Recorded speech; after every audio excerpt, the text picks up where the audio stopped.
Welcome to Instant Replay for MLS Match Day 10. I'm your host, Andrew Wiebe, and as always, we're taking a closer look at the most controversial refereeing decisions in Major League Soccer. Inter Miami still haven't won in their new home, but the boys in pink sure thought they had what would have turned out to be the game winner against the Revs in the 52nd minute when Tadeo Allende burst in on goal and smashed one into the back of the net. Only Miami's elation was short-lived because the flag went up for offside from AR Nicaragua.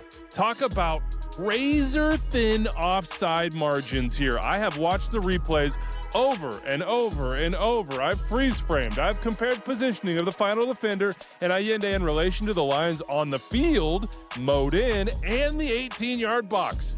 I strive to be as definitive on this show as I feel confident in being, and normally I'm pretty confident, and I gotta tell you, I just don't know whether he's offside or on. I'm not confident that I can say definitively one or the other. And this, because of that, is a call that's not going to meet the clear and obvious threshold, and thus I would never expect VAR Lucas Spala to recommend review. So I would be very curious what you have. Let me know in the comments section or on social media. My gut, emphasis on gut, it's more of a, I think, maybe than I know, says if you put the lines down on this one, did a little trigonometry, because of Allende's body positioning, i.e. he's leaning forward compared to the defender's more upright body shape, that Allende would be slightly offside. I would not wager anything on that or even attempt to tell you by how much. In the end, the person with the best angle on the field, Aranga, had offside and made his call. With the VR system in place, the clear and obvious threshold, everybody simply has to respect that decision, even if Miami fans don't like it. Let's keep it moving. We had a potentially game-changing no call, no review in the Sunday night soccer clash between Real Salt Lake and the LA Galaxy. RSL boss Pablo Mastroeni was clearly frustrated that the Galaxy's Amiro Garces didn't get sent off for this desperation tackle on Victor Olatunji in the 35th minute. Referee Victor Rivas had no foul on the play and no review was recommended by VAR Edwin Jurasevich. I think Jurasevich should have sent this one down to the monitor for review.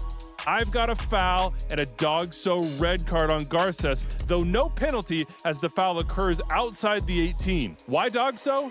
To me, Garces, who is out of position and desperately trying to slow or stop the RSL forward, reaches all the way across Olatunji's body and holds him. I am especially focused on the fact that after an initial armbar across, I'd be more okay with that. Garces' arm then drops and is wrapped around the body and legs at the shorts level.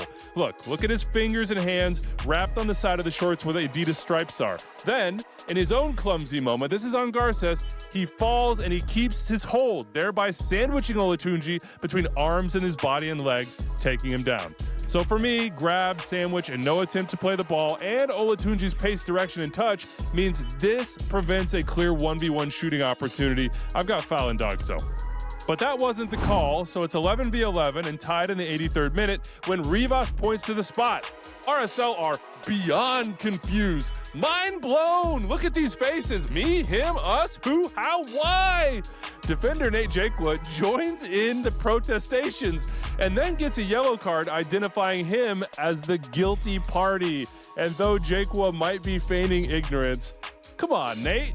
Jake was face guarding. He has no idea where this cross is, which turns out to be directly to him. And he very clearly grabs the jersey of his mark, Elijah Winder, and holds him back as the ball whistles right past Winder's head as Winder attempts to put header on goal. So, it's not the biggest tug, but it is more than enough given all that context. This is a foul for me and a pretty clear one at that.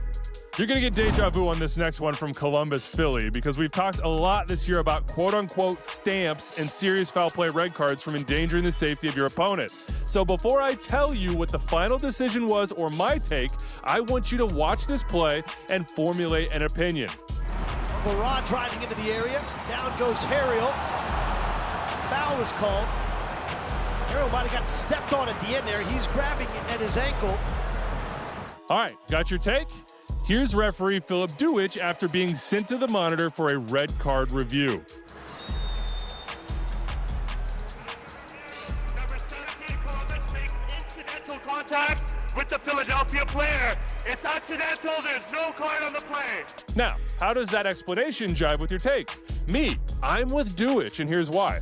Unlike endangering the safety plays where I've advocated for red, to me, Bangura is not the one initiating contact here. This is not a challenge or tackle, unlike the others we've put under the microscope this year. The crew midfielder jumps to avoid Harriel, and because Harriel is sliding and his left leg is moving, including, to me, out and under Bangura at the last second, the contact, though painful, truly is incidental, as Dujic says. I don't see malice or brutality here. It is unlucky for Harriel, and I'm sure it really hurt, but it is not a red. However, I do differ from Dujic on the Seri Larson DOGSO red in second half stoppage time.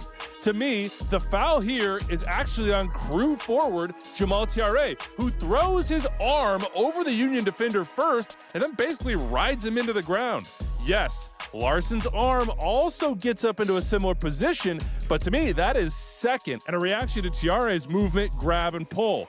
To me, before all that, it was two players battling similarly for the ball until Tiare's headlock, that is. And since that headlock comes first, I've got a foul on the attacker or a play on in this situation. All right, that's it for us. Big thanks to everybody who nominated plays for instant replay, and apologies if we didn't get to yours.